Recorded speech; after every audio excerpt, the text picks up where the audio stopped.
Les midi-conférences de la CCIRS sont présentées par Fortier d'Amour Goyette et Moquin Amiot. Bonjour à tous, j'espère que vous allez bien. C'est un plaisir pour moi d'être avec vous ce midi. Tout d'abord, je me présente, mon nom est Corinne Demars, je suis gestionnaire de projet à la Chambre de commerce et d'industrie de la Rive-Sud et je serai votre animatrice aujourd'hui dans le cadre de notre conférence « La gouvernance accessible à tous ». Peut-être cherchez-vous activement à rejoindre un conseil d'administration ou que vous comptez en rejoindre un plus tard dans votre carrière, ou bien vous venez simplement vous informer sur le sujet. Mais dans tous les cas, vous allez constater que notre conférencière, Mme Sophie Emmanuelle Chebin, possède une expérience solide et son expertise approfondie sur le sujet vous permettra certainement d'en savoir plus et de guider votre démarche. Avec une économie au ralenti pour plusieurs à cause de la pandémie, c'est peut-être l'occasion de continuer notre développement personnel, d'investir en soi en tant qu'entrepreneur ou dirigeant et de s'impliquer. Merci donc d'assister à cette conférence et de prendre cette heure avec nous pour vous. Alors bonjour Madame Chebin, merci d'être avec nous aujourd'hui, à distance comme il se doit, mais bienvenue. Bonjour. Avant de vous présenter notre conférencière un petit peu plus, je voulais laisser la parole à Maître Alain Chevrier, avocat associé chez Dunton Raville et président de la CCIRS, qui souhaite vous adresser quelques mots. Alors bonjour et bienvenue à notre conférence d'aujourd'hui. La gouvernance est un sujet bien complexe et difficile à décrire en quelques mots. Chaque entreprise ou organisation possède ses règlements généraux et des principes de gouvernance qui lui sont propres. Nous accueillons aujourd'hui une experte en la matière, Mme Sophie Emmanuelle Chebin, qui va démystifier ce grand sujet et qui nous parlera plus particulièrement de la façon de se joindre à un conseil d'administration. La CCIRS est fière de vous offrir des conférences qui répondent à vos questions et qui peuvent vous donner de bons outils de travail dans votre quotidien. Je profite de cette tribune pour vous rappeler que vous avez jusqu'au 22 février pour déposer votre candidature au prix Excellence 2021. Il y a 12 catégories cette année, dont une nouvelle qui porte le nom de Stratégie en temps de pandémie. Je vous encourage fortement à vous inscrire. C'est une belle opportunité pour donner de la visibilité à votre entreprise et mobiliser votre équipe. Tous les détails sont sur notre site Internet et on y trouve également des exemples de cahiers de candidature. Merci de votre fidélité et bonne conférence. Merci, Maître Chevrier. Sophie Emmanuelle Chebin a fondé et dirige Arsenal Conseil, une entreprise indépendante de services conseils spécialisée en gouvernance, en stratégie et en gestion des risques. Membre du barreau du Québec et détentrice d'un MBA, elle est également formatrice pour le Collège des administrateurs de sociétés. Leader stratégique et entrepreneur, elle accompagne depuis plus de 25 ans les équipes de direction et les conseils d'administration dans l'élaboration et le déploiement de leur stratégie d'affaires. Madame Chebin est co-auteure du blog Jeux de société, qui est publié sur lesaffaires.com et a siégé au sein de nombreux conseils d'administration au fil des ans. Elle est actuellement administratrice de l'aéroport international Jean-Lesage de Québec, de l'Association de pilotage des Laurentides et de développement international des Jardins. Sans plus tarder, je vais laisser la parole à Mme Chebin et je vais vous revenir plus tard pour poser vos questions. Donc, si vous avez des questions, vous pouvez les soumettre avec le Q&A ou le Q&R au bas de votre écran. Mme Chebin, la parole est à vous. Merci beaucoup, Corinne. Ça fait un plaisir d'être avec vous aujourd'hui. J'espère que je serai à la hauteur. La barre est haute. Elle a été mise par Maître Chevrier sur l'ampleur de la tâche de démystifier la gouvernance et également de vous aiguiller sur comment trouver une place au sein d'un conseil d'administration. Donc aujourd'hui, on peut changer de diapositive. Aujourd'hui, on va essayer de faire deux choses. Je vais d'abord mettre la table brièvement sur ce que c'est la gouvernance, puis quels sont les nouveaux défis que pose cette gouvernance-là et comment on le traite de ces enjeux-là, de l'évolution un petit peu des attentes envers un conseil d'administration. Au tout début, brièvement, mais je pense que c'est important pour mettre la table, à savoir après ça, quand on cherche un conseil d'administration pour siéger au sein d'un conseil d'administration, qu'on sache un petit peu quelles sont les attentes, qu'est-ce qu'on peut apporter à la table. Puis dans la deuxième portion de la conférence, je m'emploierai à vous donner, vous faire part d'un parcours, puis de trucs, d'astuces, de façon pour accéder au sein d'un conseil d'administration. Fait que sans plus tarder, je vous rappelle, n'hésitez pas pour les questions, c'est à distance, c'est moins interactif quand lorsqu'on est en présentiel. mais l'équipe est là pour prendre vos questions pour qu'on puisse y répondre à la fin. Ça vous va? Sans plus tarder, on pourrait commencer avec vraiment la mise en place de la gouvernance. Qu'est-ce qui se passe? Dans le fond, la gouvernance, une brève définition. Je ne veux pas aller trop longtemps dans ce sens-là, mais simplement vous rappeler que la gouvernance, c'est vraiment l'ensemble des responsabilités et des pratiques qui sont exercées là, par le conseil d'administration, la direction générale, mais il ne faut pas oublier dans ça, si on parle d'un OBNL, là, des membres qui sont une partie essentielle de la dynamique de démocratie, là, qui est la gouvernance, de même que les membres, donc la direction générale, le conseil d'administration.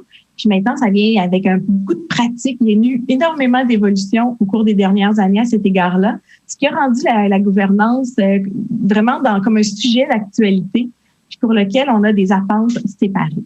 Donc, diapositive suivante. Ce que je veux vous rappeler aussi quand on va parler des différents modèles, puis pour accéder à un conseil d'administration, les différents choix que vous pouvez faire d'entreprise, de vous rappeler qu'il n'y a pas un seul modèle de gouvernance. C'est vrai qu'il y a des grandes pratiques en gouvernance, il y a des principes reconnus, mais chaque organisation, par la suite, l'applique à sa façon. Ça va avoir un impact aussi sur le poste que vous allez vouloir briguer au sein d'un conseil d'administration dans votre choix. On va y revenir un petit peu plus tard. Au cœur de la gouvernance moderne, vous n'êtes pas sans savoir qu'au cours des 10 dernières années, il y a eu beaucoup d'évolutions. On est parti de scandales, il y a eu une professionnalisation. Il y a de plus en plus de formations en gouvernance. L'administrateur, quand j'ai commencé à siéger au sein du conseil d'administration, on n'était pas aussi bien équipés que les gens qui aujourd'hui arrivent au sein des conseils d'administration. C'était pas une fonction qui était aussi valorisée, recherchée, connue.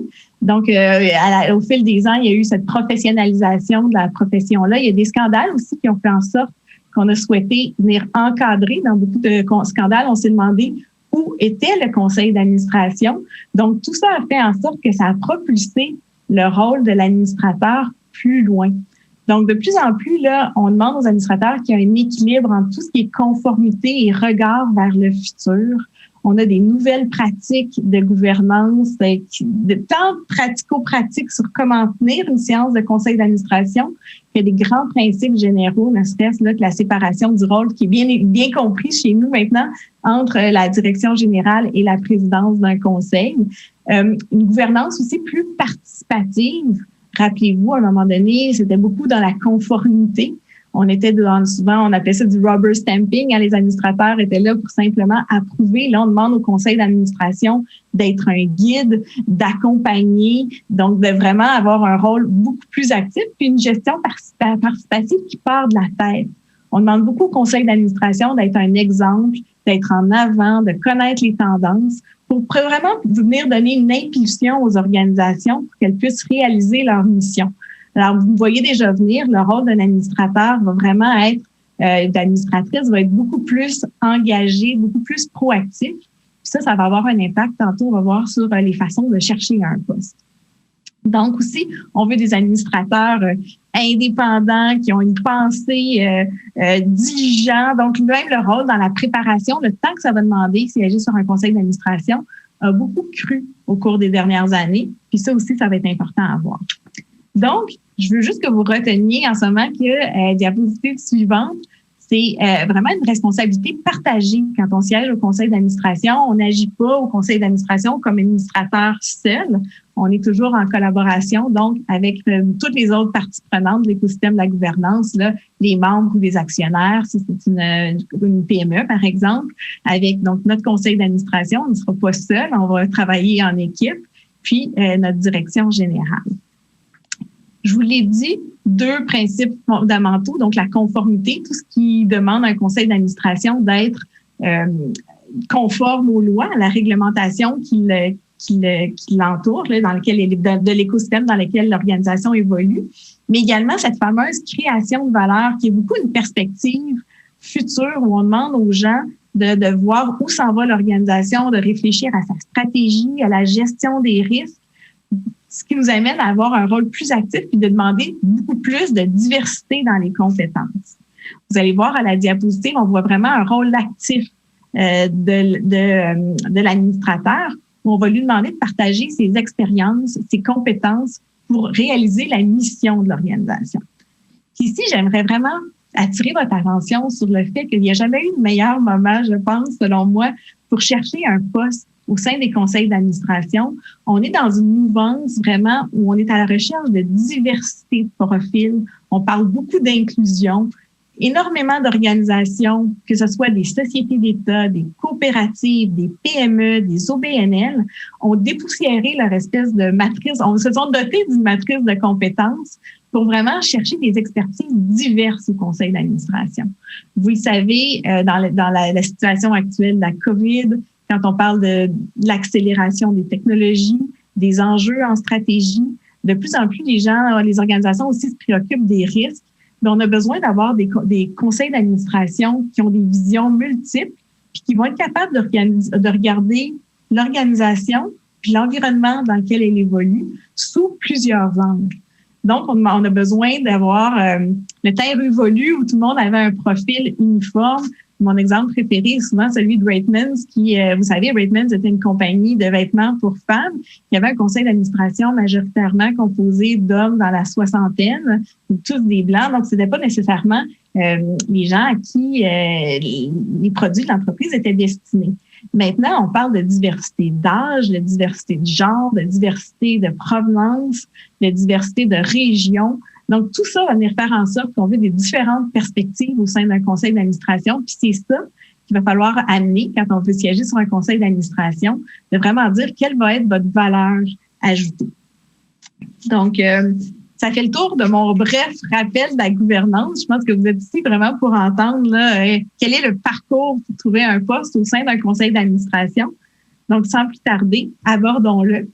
La première chose, moi, mon premier conseil, ça serait de vous dire de ne pas vous précipiter.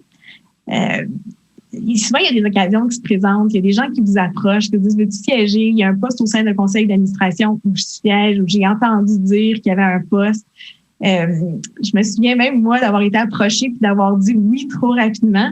Donc, moi, mon premier conseil, c'est de vous dire de ne pas vous précipiter. La première chose à faire, c'est vraiment vous demander pourquoi, en fait, vous voulez siéger au sein d'un conseil d'administration.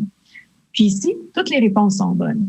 Vous pouvez décider de siéger au sein d'un conseil d'administration parce que vous avez le goût de réseauter. Vous avez vu les gens qui siègent particulièrement sur un CA que vous visez. Vous dites, j'aimerais ça les connaître. Vous voulez développer votre réseau. Mais c'est une raison tout à fait louable pour souhaiter briller un poste d'administrateur. Vous pouvez décider aussi que la cause vous est chère. Vous avez vécu des choses, vous connaissez des gens dans votre entourage qui ont été affectés. On voit beaucoup de gens qui s'impliquent quand on voit, par exemple, une association comme Rêve d'enfant. Les gens vont dire, ben ça me touche personnellement, ou c'est une cause qui me touche. J'ai le goût de m'impliquer, j'ai le goût d'être administrateur. Ben c'est aussi une bonne raison. Puis vous pouvez aussi choisir d'être administrateur pour bonifier, par exemple. Je donne juste quelques raisons. Hein. Il y a 1001 raisons pour souhaiter être administrateur, administratrice. Mais vous pourriez aussi décider de bonifier un parcours de carrière. Choisir que, moi, je me souviens quand j'ai joint la Jeune Chambre de commerce de Montréal au début de ma carrière, je me disais, je suis avocate, on a besoin de mes compétences au conseil d'administration comme avocate, mais moi, ce que j'aime développer, c'est tout ce qui est relations publiques, communication. Et je m'assurais de trouver des conseils d'administration où je pouvais développer ces expertises-là que mon emploi au quotidien me permettait pas de développer, tout en contribuant à une mission auquel je croyais. Donc, la première chose, vraiment se demander là, pourquoi vous avez le goût de joindre un conseil d'administration. On peut passer à la prochaine diapositive. Puis la conclusion de ça, c'est vraiment, il faut avoir le désir de s'engager. Parce que souvent, les gens nous parlent d'un conseil d'administration ou quand on fait notre vérification diligente, on se fait dire, ça va être 4 rencontres par année. Ça va être peu de temps. Là. C'est des rencontres de 2h30. Fait que là, vous calculez ça et vous dites, ça ne me prendra pas beaucoup de temps. Mais il faut faire attention parce que les conseils d'administration souvent demandent plus de temps qu'on pense. Vous devez vous demander dans votre introspection, justement, de combien de temps vous disposez pour vous impliquer dans un conseil d'administration. Il y a le temps des rencontres, bien entendu. On peut rester sur l'autre. Il y a le temps des rencontres, bien entendu. Mais il y a tout le temps de préparation aussi qu'il ne faut pas négliger. En 2021, un administrateur, une administratrice non préparée à ces rencontres, ça n'existe plus. Puis pour présider certains conseils d'administration, je vous jure que ça paraît. Donc, demandez-vous, avez-vous le temps de siéger? Avez-vous le temps de vous préparer? Pensez aussi que maintenant, une bonne façon de s'impliquer quand on est au sein d'un conseil d'administration, c'est de siéger au sein d'un comité du conseil. Là, ça peut être un comité d'audit, de marketing, de gouvernance, mais il faut calculer ce temps-là. Des fois, il y a des organisations qui vont vous demander de participer à des activités, notamment si c'est un OBNL ou philanthropique, une fondation, bien, il y a peut-être des activités auxquelles vous devez assister, participer. Donc, il faut calculer ce temps-là. Puis de vous dire aussi que des fois, il y a des déplacements. En temps normal, quand on n'est pas en COVID, siéger sur un conseil d'administration à Montréal, quand on réside à Québec, il faut quand même bien tenir compte de cette distance-là. Puis pensez aussi aux imprévus. Des fois, on se fait dire, c'est pas tellement de temps de rencontre, ça va vous demander à peu près 150 heures par année, ça devrait aller. Mais quand le conseil d'administration ou l'organisation est frappé par une crise, quand on a, par exemple, une démission de direction générale qu'on n'avait pas prévue, on doit reprendre parfois à pied levé des responsabilités additionnelles, mais il faut tenir compte de ça dès le départ. Tu sais, est-ce que les rencontres sont le matin, puis vous, ça vous adonne pas? Donc, tenez compte de ça dans votre préoccupation. Puis, au niveau de l'engagement, dites-vous combien de temps j'ai à donner à cette organisation-là dès le départ. Voulez-vous être là pendant 2 ans, 3 ans, 4 ans? Tu sais, quand on s'implique dans une organisation, les gens vont compter sur vous. Donc, demandez-vous vraiment là, quel est votre désir, puis sachez pourquoi vous le faites. L'autre chose, on dit tout le temps, c'est trouver une cause. On peut avancer dans les diapos. Donc, vraiment trouver un secteur ou une organisation qui vous plaît. Je vous le dis d'expérience, puis on accompagne énormément de conseils d'administration puis d'administrateurs. On peut trouver le temps long quand on n'est pas au sein du bon conseil d'administration. Alors, prenez vraiment le temps au moment de votre introspection de vous demander qu'est-ce qui m'intéresse comme organisation. Il y a 40 000 OBNL au Québec, 3 000 coopératives, donc il y a assurément une place pour vous au sein d'un conseil d'administration qui œuvrent dans plein de domaines diversifiés. Donc, vous pouvez même au départ vous dire, est-ce que moi, je veux siéger au sein d'un OBNL? Est-ce que c'est une coopérative qui m'intéresse? Est-ce que plutôt c'est une société d'État, un ordre professionnel? Donc, le choix est vaste, vous le voyez. Puis ici, je veux bien vous rappeler qu'il n'y a pas de hiérarchie dans un conseil d'administration. Il y a peu d'appelés pour un poste dans une société publique. Là, pensons au CN ou Québécois. Là, naturellement, c'est des conseils d'administration, c'est très difficile d'accéder. Mais par contre, ce qu'il faut dire, des fois, il y en a qui disent, je vais commencer par un OBNL, après ça, je vais siéger au sein d'un CA de PME, puis je vais grimper les échelons. Il n'y a pas vraiment d'échelons en matière de gouvernance. Il y a des OBNL qui ont des défis qui sont colossaux avec des missions très importantes, puis il y a des PME où ça peut être plus difficile. Donc, vraiment, demandez-vous, vous, au sein de quel genre d'organisation vous voulez siéger. Il y a aussi la nature du secteur dans lequel œuvre l'organisation. Vous pouvez être passionné de sport, vous avez joué au soccer toute votre vie, puis vous dites, moi, c'est le rouge et or de soccer, je veux faire partie du conseil d'administration des Carabins, de l'équipe de football de l'Université de Montréal. Ça peut être le sport, ça peut être la culture. Il y a des salles de spectacle qui sont incorporées, pas incorporées, mais sous forme d'OBNL. Donc, vous pouvez décider que c'est le milieu de la culture qui vous passionne, des chambres de commerce, le milieu de l'environnement, développement durable, une association professionnelle, l'Association des pharmaciens propriétaires du Québec, par exemple, vous pourriez être interpellé par votre profession, tout comme vous pourriez être interpellé là, par une fondation en vous disant, moi, ce que j'aime, c'est lever des fonds. Donc, ça aussi, demandez-vous vraiment le secteur qui vous intéresse. Ça facilite beaucoup les choses. Puis quand on est au sein d'une organisation dont la mission nous passionne, notre engagement risque d'être plus approfondi. La même chose, ça pourrait être un stade de développement d'une organisation. Il y a des OBNL, des PME, des jeunes pousses, des startups. Vous pouvez dire, moi, ce que j'aime, c'est démarrer une organisation. Ça aussi, ça peut influencer votre choix. Si vous êtes de type restructuration, moi, j'aime ça quand ça va mal, j'ai un don pour remettre les organisations sur le bon sens ou les remettre dans un chemin de croissance. Bien, ça aussi, soyez vigilants à ça quand vous identifiez vos organisations.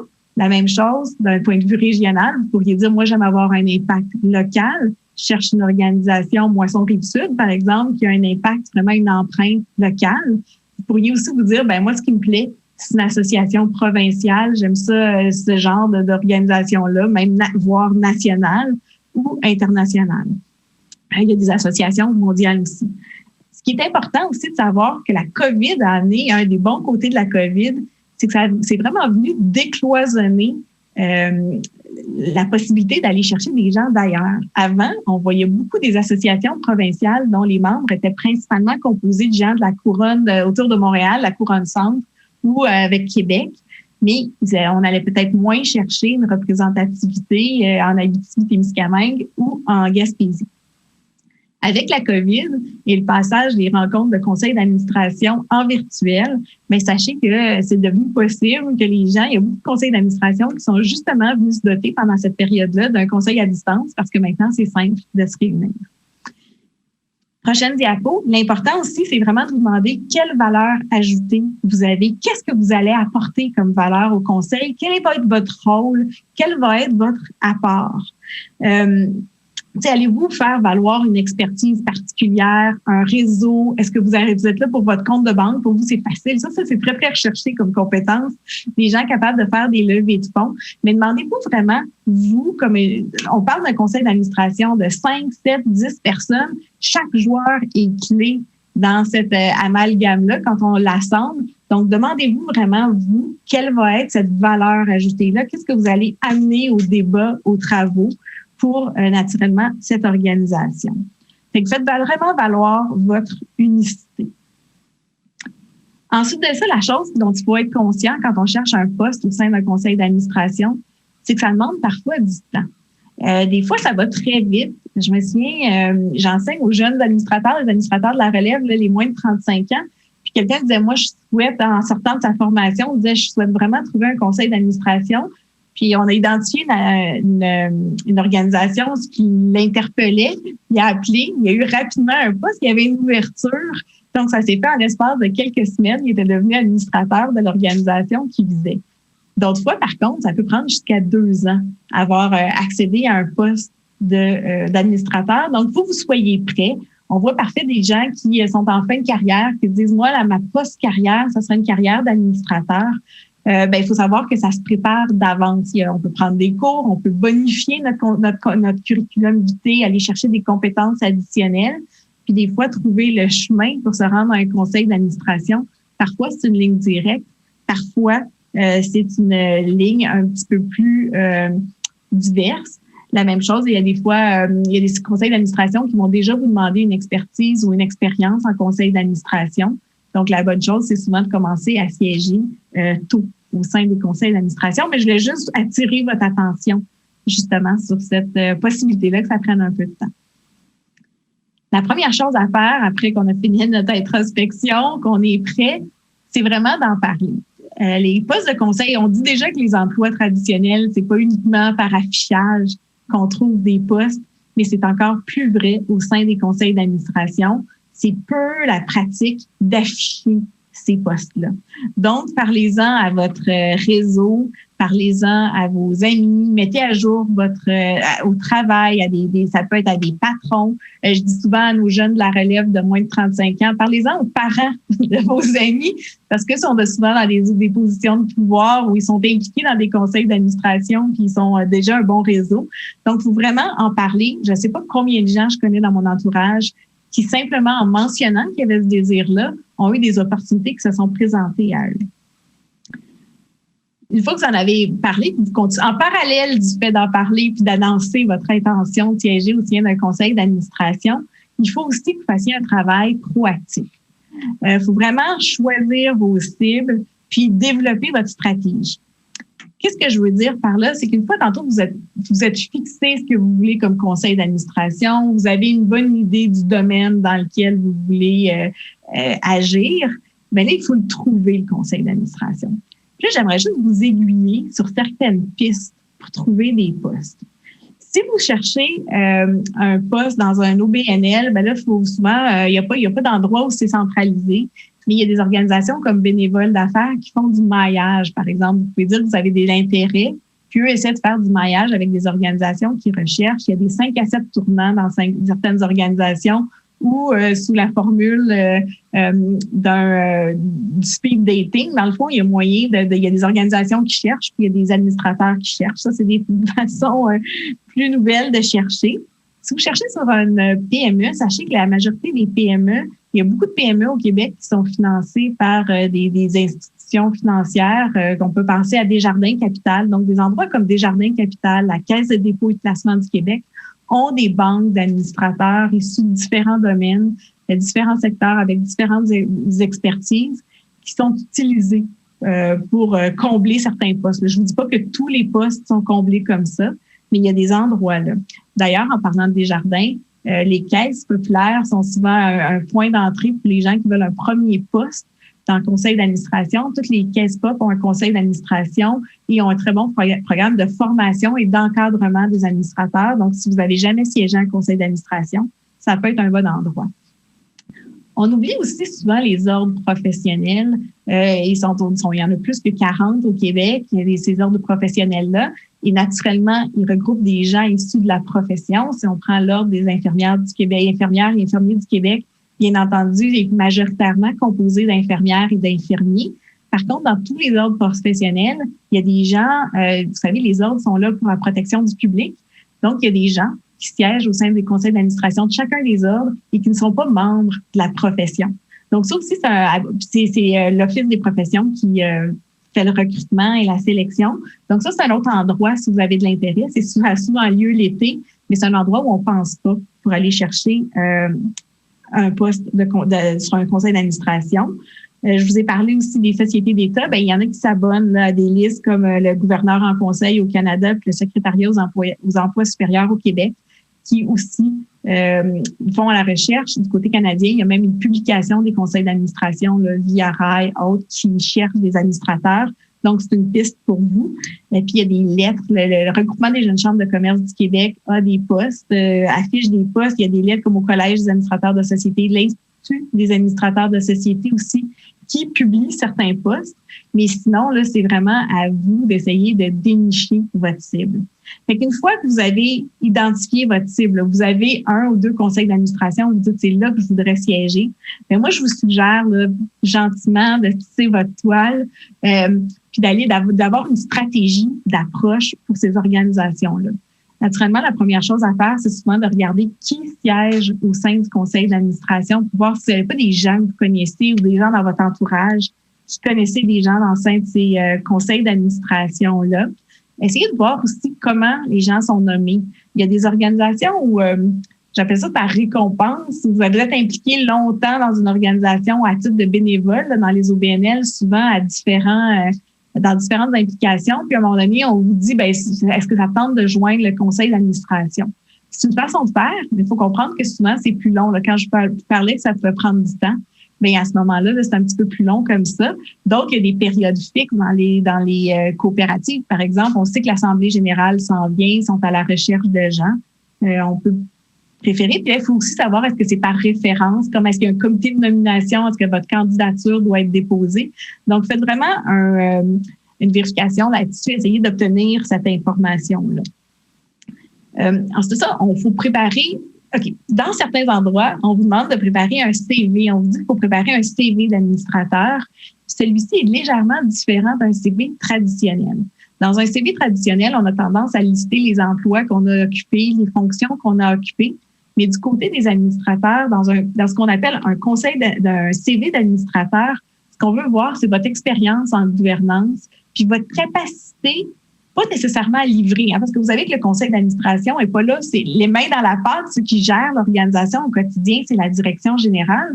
Au conseil d'administration, on a un rôle d'orientation, de surveillance. Donc, dans votre CV d'administrateur, ce que les gens veulent voir, puis même, ça n'a pas besoin d'être dans un CV papier, là, ça peut même être pour vous préparer à un entretien, c'est de voir comment vous êtes capable de créer des consensus, d'amener, d'influencer. C'est beaucoup votre rôle d'influence, d'apport stratégique qu'on veut démontrer. Donc, c'est ça qu'il faut mettre de l'avant. Plus que de dire j'ai occupé tel poste, telle fonction, ça, c'est intéressant, puis ça contribue à qui vous êtes. Mais ce que les administrateurs, ce qu'ils recherchent, c'est vraiment l'apport que vous allez pouvoir avoir dans le rôle d'accompagnement puis de conseil.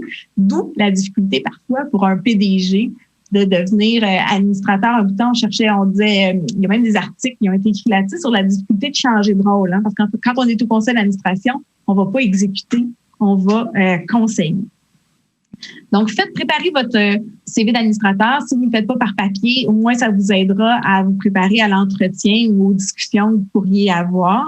Puis, faites une vérification diligente sur l'organisation que vous souhaitez joindre. Demandez une rencontre avec la présidence du conseil, avec la direction générale. Souvent, ils vont vous expliquer où en est l'organisation. Demandez à voir les états financiers. Préférablement, on n'aime pas trop joindre une organisation qui est en difficulté financière. On préfère là, vraiment une santé financière. Vous voulez voir leur plan stratégique. Est-ce que vous vous reconnaissez dans ça? Est-ce qu'il y en a un? Est-ce qu'il y en a une direction? Est-ce que vous pouvez demander à voir les règlements généraux? Prenez le temps de demander les rapports annuels. Donc, vraiment de lire sur l'organisation, ses défis, puis vous demandez, vous, comment vous allez pouvoir y contribuer. Demandez aussi les attentes de l'organisation envers vous. Je ne sais pas combien de gens acceptent un poste au sein d'une fondation, par exemple, puis réalisent juste une fois qu'ils sont assis autour de la table du conseil d'administration, qu'ils ont un montant à donner ou il y a des attentes envers une levée de fonds. Mais si vous n'êtes pas quelqu'un qui avait une facilité à lever des fonds, c'est peut-être pas le CA pour vous, ou c'est peut-être le CA pour vous, mais vous allez dire que vous, votre apport, il ne sera pas monétaire. Donc, prenez vraiment le temps de demander c'est quoi les attentes, pas juste au niveau financier, mais la disponibilité, les heures de rencontre, le moment des rencontres, pour vraiment être sûr que c'est un conseil d'administration qui vous convient.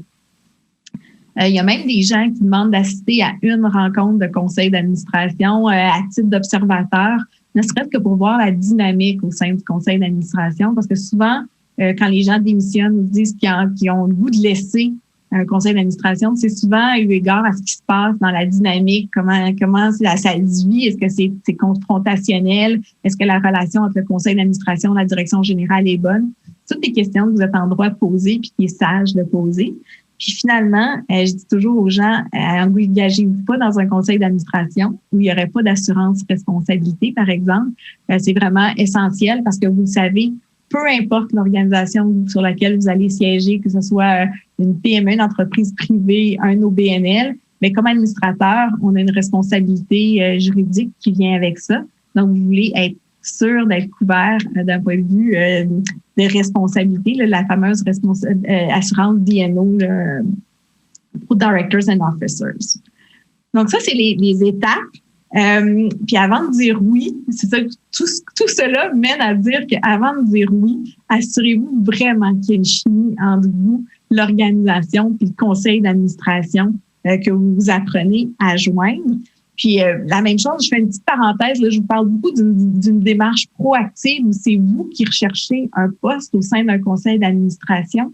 Mais si on vous approche, si quelqu'un vous dit on aimerait ça, Emmanuel, que tu sièges au sein de notre conseil d'administration, prenez le temps de vous demander pourquoi ils vous ont choisi. Est-ce que c'est pour votre réputation, l'aura que vous êtes quelqu'un de connu dans un domaine, vous arrivez avec une crédibilité? Est-ce que c'est la profession?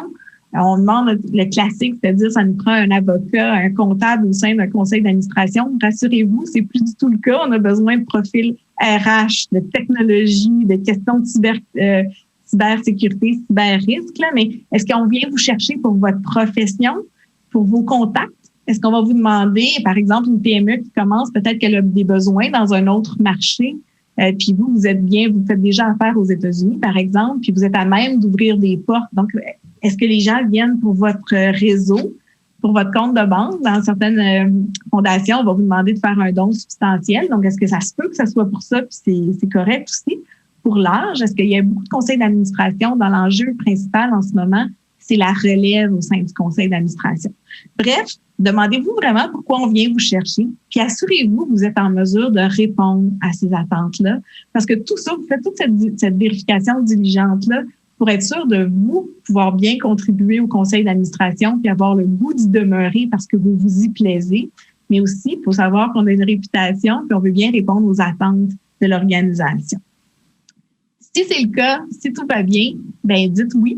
Mais avec une petite condition. Je suggère toujours aux gens qui se joignent à un conseil d'administration de donner un terme. Ça vaut à l'inverse, si vous êtes du côté de l'organisation, quand on recrute un administrateur ou quand on accepte un poste, ben dites-vous souvent, moi je suis là pour 2 ans. Je vous donne mon expertise en gouvernance pour 2 ans. Donc, c'est une entente que vous faites À partir du moment, puis il y a souvent des termes là, de toute façon dans les règlements généraux, mais de prendre cet engagement-là comme administrateur, ça vous permet de vous retirer également élégamment. Si au bout de 2 ans, vous pensez que vous avez fait le tour de la table, que vous avez accompli ce que vous avez à faire là, ou si le conseil d'administration ne vous plaît pas. Puis à l'inverse, si vous êtes du côté de l'organisation, bien, des fois, il y a des administrateurs avec qui on a moins d'affinité, où on se rend compte que c'est pas de cette expertise-là qu'on a besoin. On en avait besoin il y a 2 ans, mais on n'en a plus besoin. Bien, c'est une façon élégante aussi de dire, vous m'aviez dit que vous étiez là pour 2 ans, maintenant, nos besoins ont changé. Donc, prenez la peine de spécifier, là, ça peut être pratique en cours de route. Votre vie peut changer aussi, là, les impératifs, ce qui fait que c'est facile après ça. C'est plus facile de quitter un conseil d'administration. Fait que là, vous avez suivi tous les conseils, vous avez été proactif, vous avez finalement décroché votre poste d'administrateur. Bien, je vous rappelle qu'en fait, votre travail ne fait que commencer. À partir de ce moment-là, rappelez-vous qu'il faut que vous soyez conscient de la courbe d'apprentissage qui vient avec un poste au sein d'un conseil d'administration. Ça prend entre 12 et 18 mois pour vraiment bien se familiariser avec l'organisation si vous venez de l'extérieur, puis de comprendre les dossiers sur lesquels on travaille. J'ai joint il y a 2 ans le conseil d'administration de l'Association de pilotage des Laurentides. C'est ceux qui s'occupent des pilotes sur le Saint-Laurent dans les bateaux. Même si je connais très bien l'industrie du transport, j'étais moins familière avec des dossiers comme le pilotage intelligent. Est-ce que je comprenais, il y a fallu beaucoup que je me renseigne sur est-ce qu'on est prêt au Québec à avoir sur le Saint-Laurent des bateaux avec du pilotage intelligent où on aurait donc plus de gens qui contrôlent le bateau. Mais vous comprenez que ça prend du temps à acquérir. Quand on avait des questions en gouvernance, mais là, j'étais plus rapide à intervenir. Donc, mon conseil à vous, c'est prenez le temps, soyez conscient que cette courbe d'apprentissage-là qui peut prendre 12 à 18 mois, mais ça n'empêche pas que vous devez être proactif. Quand vous joignez un conseil d'administration, il faut vraiment lire sur l'organisation, faire le tour des activités, vraiment vous imprégner de celle-ci pour le plus rapidement possible comprendre ce qui se passe. Donc, tentez pas d'impressionner à votre premier conseil d'administration. Là, on a vu de plusieurs flops à cet égard-là. Donc, prenez le temps de comprendre ce que l'environnement dans lequel vous êtes. Rappelez-vous aussi que vous joignez une organisation qui existait avant vous puis qui va exister après vous. Alors, prenez le temps de comprendre des dossiers plus longs. Pas besoin de prendre du temps en conseil pendant les rencontres. Ayez des rencontres à côté pour être au courant de ça puis vous mettre à jour. Joignez un comité rapidement. Il y a des comités au conseil, c'est souvent moins formel. Vous pouvez poser vos questions. Plus rapidement, on peut se démarquer aussi parce que c'est plus concret, souvent comme dossier. Donc, n'hésitez pas. Puis moi, je suggère à tout le monde, observez dans les premières rencontres du conseil. Puis trouvez-vous peut-être un mentor, une personne au sein de ce conseil-là qui serait prêt à répondre à vos questions, à vous donner des conseils, à vous aiguiller sur ce qui se passe dans l'organisation. C'est vraiment prendre le temps là, d'identifier votre voix après ça au conseil. Êtes-vous le conciliateur, la personne qui vient rapper, qui quand il y a une discussion, qui est capable de, puis que ça piétine, d'aller vers une autre direction. Je vous rappelle qu'en 2021, un administrateur spectateur, ça n'existe plus. Donc, vraiment, là, impliquez-vous, parlez, ayez voix au chapitre. Préparez-vous pour les rencontres du conseil. Lisez les documents, les meilleurs conseils, les meilleures interventions que vous pouvez faire dans un conseil d'administration. Elles ont été préparées, c'est parce qu'on a lu notre documentation d'avance, on a eu le temps de se faire une tête sur ce qui va être déroulé. Donc, meilleures sont vos questions. Vous savez, c'est notre outil numéro 1 au conseil. Mieux c'est. J'ai déjà parlé là, de la diapo suivante. Là, donc, on peut passer dans 2 diapos, celle avec le micro. Donc, au sein des conseils d'administration, vraiment participer, écouter plus que vous ne parlez, puis questionner, puis préparer votre sortie. Je sais qu'aujourd'hui, on parlait de comment accéder à un conseil d'administration, mais dès qu'on joint un conseil d'administration, moi, je dis que c'est déjà le temps de préparer sa sortie, identifier la relève, penser aux gens qui vont pouvoir vous succéder. C'est toujours fort apprécié dans les organisations si on est en mesure. Vous pouvez changer de diapo. Si on est en mesure au moment où on quitte de déjà savoir dans quel bassin on peut aller chercher. De toute façon, vous devenez un ambassadeur de l'organisation au sein du CA auquel vous siégez. Donc, c'est vraiment important là, de préparer cette sortie-là et de contribuer à son rayonnement. Pensez à la relève, on en a parlé. mais finalement, on tire à la fin du temps qui m'était alloué. Moi, j'aimerais vous dire qu'il faut que vous vous rappeliez qu'un conseil d'administration, c'est pour contribuer à une cause, mais surtout, n'oubliez pas d'avoir du plaisir dans ce que vous faites. Et puis, c'est vraiment important parce que vous allez passer de nombreuses heures. C'est pas toujours rose. Il y a souvent des dossiers importants, des décisions importantes à prendre. Donc, il faut vraiment trouver un endroit où on va se plaire pour le 2 ou 3 ans.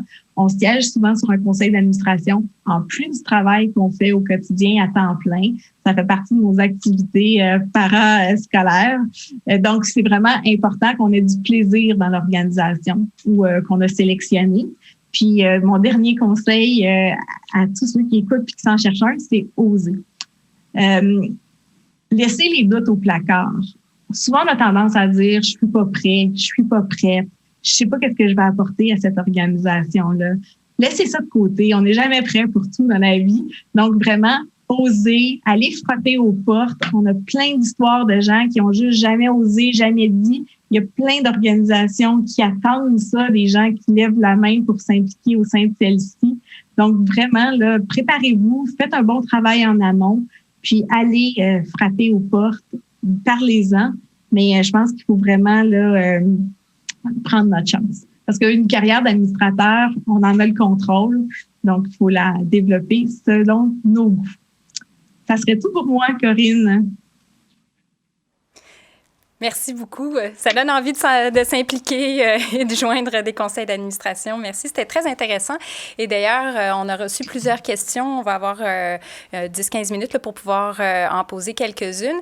La première en fait que je poserais, c'est la place des femmes dans les conseils d'administration. Vous l'avez abordé rapidement. Nous, c'est un sujet, je vais en parler tantôt, mais c'est un sujet qui nous touche beaucoup. Aujourd'hui, qu'en est-il des femmes sur les conseils d'administration? Moi, j'aime bien l'aborder sous l'angle de la diversité. Les conseils d'administration sont de plus en plus diversifiés. Ça inclut les femmes. C'est devenu un réflexe beaucoup plus naturel aujourd'hui de faire appel à des femmes ou à des gens qui représentent d'autres composantes de la diversité. Donc, on fait des progrès. Si vous me parlez les organisations cherchent maintenant où on parle de la fourchette paritaire, là, sans que ça soit 50-50 entre 40% et 60%. Donc, on fait des avancées, il y a des percées, c'est un réflexe qui est développé, mais je vous dirais qu'il y a encore beaucoup de conseils d'administration qui l'ont pas atteint. Ça me permet de vous parler justement de la situation des femmes. Je peux pas faire autrement qu'évoquer les 10 ans de la loi Copé-Zimmermann. C'est la loi française adoptée là, en 2011 qui requérait que 40% des postes au sein des conseils d'administration des grandes entreprises soient occupés par des femmes. On fête ces jours-ci le 10e anniversaire. Puis c'est une mission presque accomplie là, avec près de 44% des femmes dans le CAC 40 qui l'ont. Donc, c'est sûr qu'on voit que quand il y a des quotas, ça accélère plus rapidement. On l'a vu ne serait-ce qu'au niveau des moins de 35 ans, la loi au Québec qui demande qu'il y a des moins de 35 ans qui siègent au sein du conseil d'administration. Bien, toutes les sociétés d'État se sont conformées à ça, puis ça a accéléré le mouvement. Donc, pour répondre à votre question, c'est encore une préoccupation. La parité n'est pas atteinte, mais c'est un réflexe beaucoup plus présent. Puis pour celles qui doutent, parce que je sais que les femmes ont toujours un plus grand doute à cet égard-là, laissez ça au placard, puis joignez un conseil d'administration. Merci.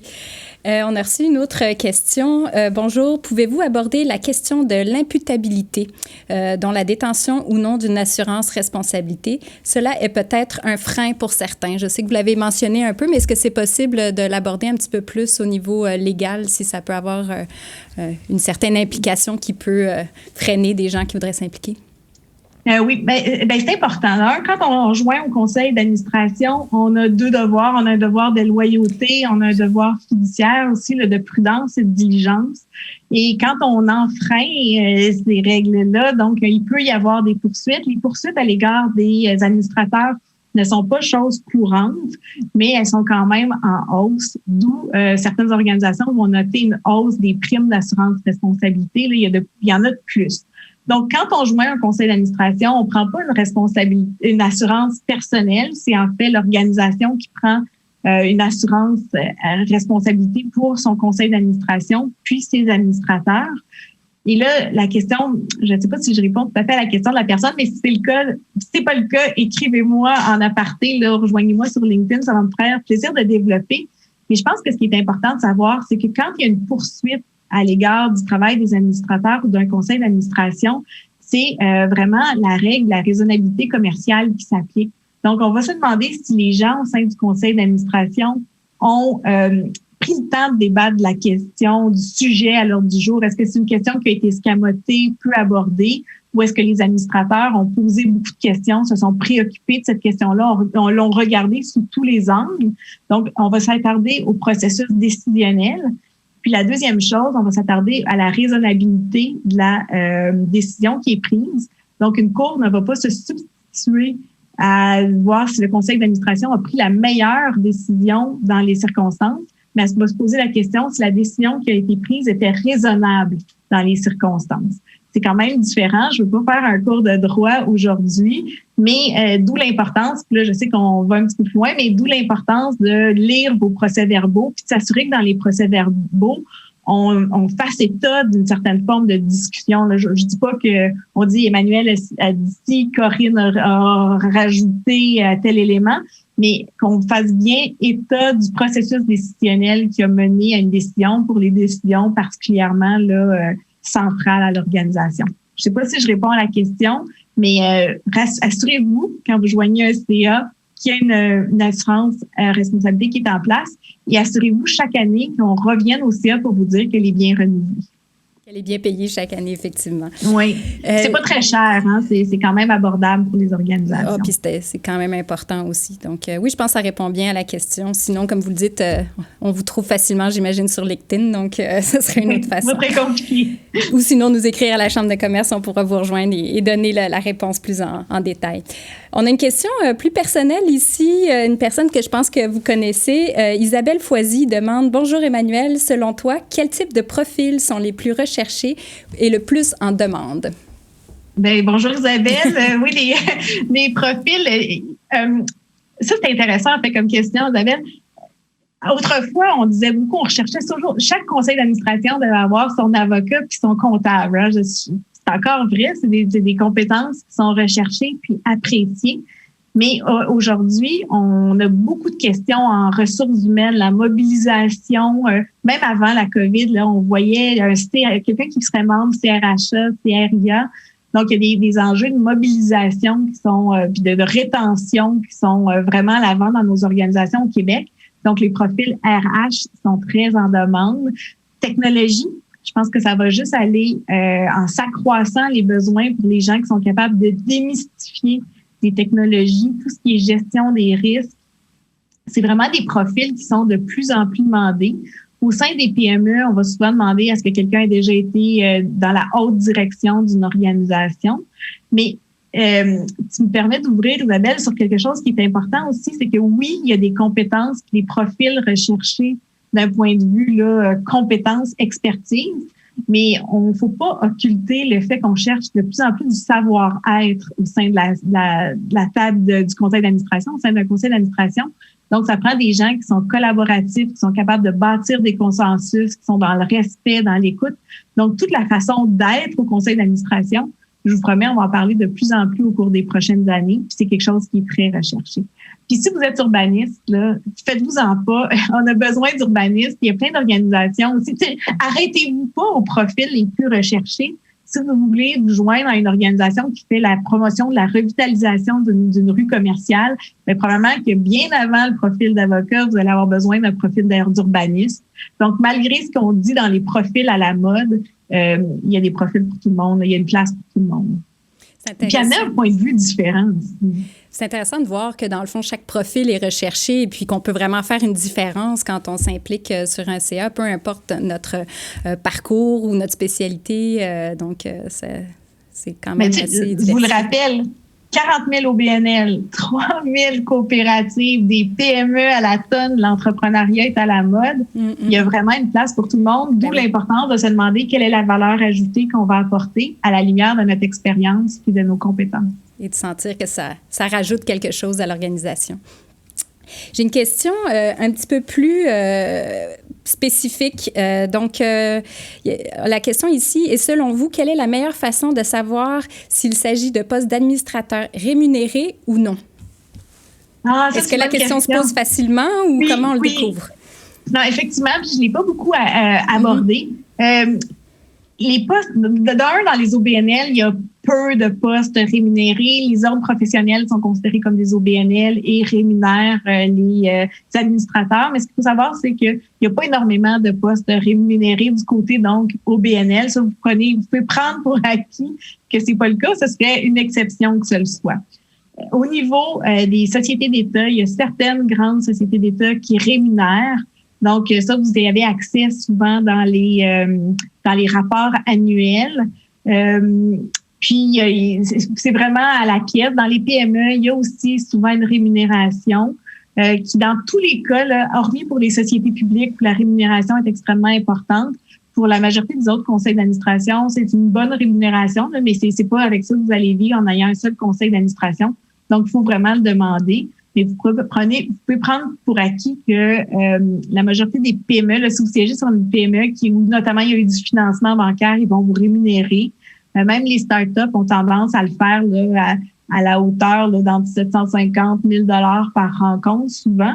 Mais ce qui est important de savoir, c'est qu'au niveau des PME, quand on conseille des PME, puis on se demande si on doit ou pas mettre de la rémunération en place pour les administrateurs, on dit souvent qu'on a ce pourquoi on rémunère, que dans le fond, quand l'entrepreneur va souvent être plus diligent vers son conseil d'administration s'il sait qu'il doit les rémunérer versus si c'est du bénévolat. Donc, pour répondre à la question, c'est si les ordres professionnels, vous le voyez dans les rapports annuels, les sociétés d'État également, mais sinon, les PME, il faut poser la question. Des fois, il y a des allocations aussi là, pour gardiennage d'enfants, allocation de kilomètres et tout ça qu'on peut vérifier, je pense. Oui, puis on préfère un atelier à une conférence entière sur la rémunération. Mais de plus en plus dans les OBNL, ça m'amène à réfléchir. Là, maintenant, des fois, ils ne vous rémunèrent pas, mais si vous venez de loin, c'est une association provinciale, il y a parfois des comptes de dépenses. Faut y penser. Moi, je me souviens d'être à Québec, mais siéger sur un OBNL qui réside dans votre territoire, sur la Rive-Sud. J'étais la seule à faire la navette. Des fois, s'il y avait une tempête de neige, je ne reprenais pas la route à 22 heures le soir. Donc, demandez quand même si certaines dépenses sont couvertes là, à cet égard-là. C'est pas tout le monde qui le fait, mais de plus en plus, les OBNL ont cette délicatesse-là à l'égard des frais en cours. Effectivement. On a une question ici sur les conflits d'intérêts. Merci d'avoir clarifié le rôle de fiduciaire d'un administrateur. En ce sens, qu'avez-vous à dire quant au conflit d'intérêts d'une personne intéressée à siéger sur un CA pour d'autres raisons que celles que vous avez mentionnées plus tôt, dont notamment, là on a un exemple, mais j'imagine que vous devez en avoir d'autres, dont notamment pour voir augmenter les revenus de sa propre entreprise, par exemple? Et là, ce serait vraiment c'est un vrai conflit d'intérêts. Oui. Faut faire attention au conflit d'intérêts. Puis c'est pas juste le conflit d'intérêts réel. Hein. Moi, je dis toujours que le test, c'est l'apparence. L'apparence du conflit d'intérêts aussi est importante. Donc, faites attention quand vous joignez un conseil d'administration. J'ai des exemples pas très drôles de coopératives qui, le soir de l'Assemblée générale, des profils se sont présentés, ont été élus pour se rendre compte le lendemain matin qu'il y avait un conflit d'intérêts. Donc, si vous êtes du côté de l'organisation, assurez-vous qu'il n'y a pas de conflit d'intérêts en partant avec les gens qui se joignent à votre conseil. Si vous joignez à un conseil, faites le même effort. Là, puis le conseil conflit d'intérêts, c'est vous, mais c'est souvent aussi votre entourage près, votre organisation propre. Donc, il faut faire attention. Puis souvent, on fait signer une déclaration de conflit d'intérêts au début, déclaration qui devrait être signée annuellement parce que la situation évolue dans le temps. Mais il faut vraiment, vraiment faire attention. Puis, si on avait le temps d'en parler plus longtemps, je vous dirais, il y a des conflits d'intérêts avec lesquels on ne peut pas vivre. Comme conseil, on va se dire, on ne permet pas ce conflit-là. Mais parfois, il y a des conflits d'intérêts avec lesquels les organisations décident de vivre là, selon l'ampleur, le risque. Mais dans tous les cas, ça pose un risque réputationnel souvent. Puis, vous regardez ce qui se passe dans les journaux ces temps-ci, tout ce qui est risque réputationnel prend de plus en plus de temps. Donc, moi, je vous dirais conflit d'intérêts, c'est un grand nom. On les valide, on les surveille. Parfait. Il y a beaucoup de questions, donc je pense que c'est un sujet qui intéresse beaucoup de monde.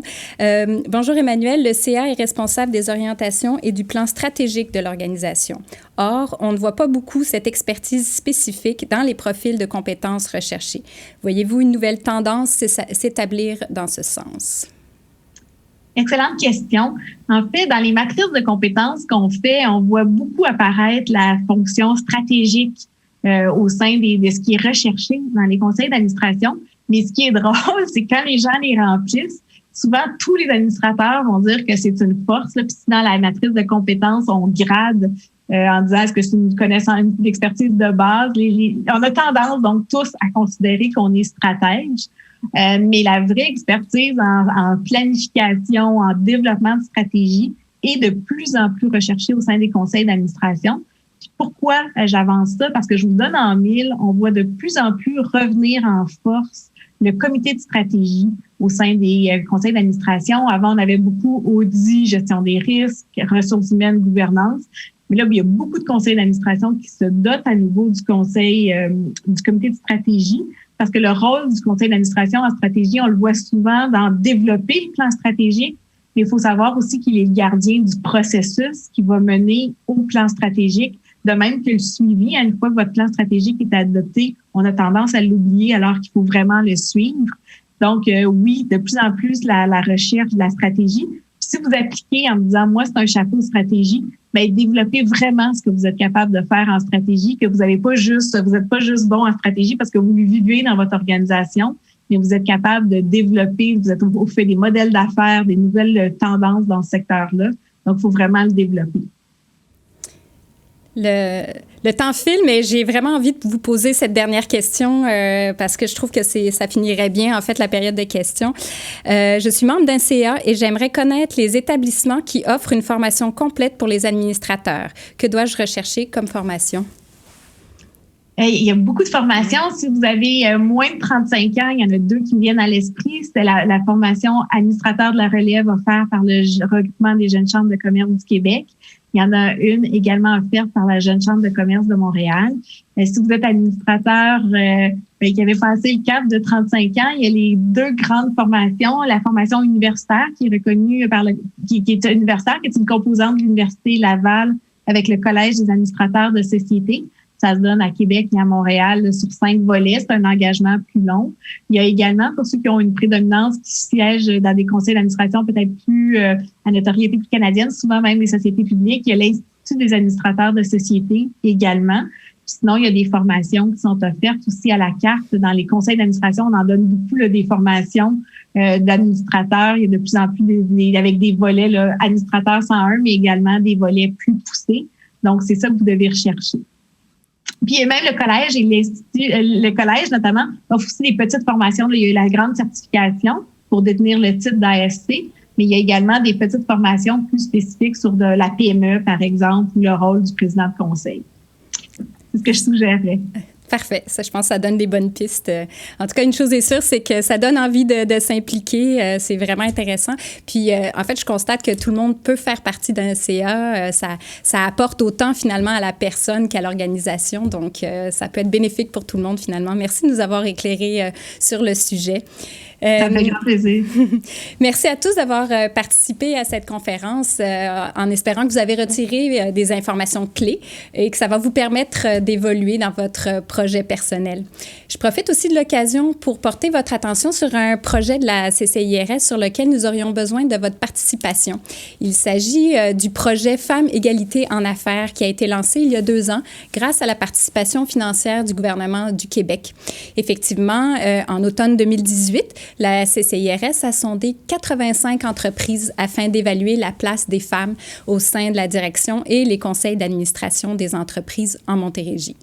Aujourd'hui, nous aurions besoin d'environ 2 minutes de votre temps pour remplir un court sondage qui est sur la page d'accueil, en fait, de notre site Web.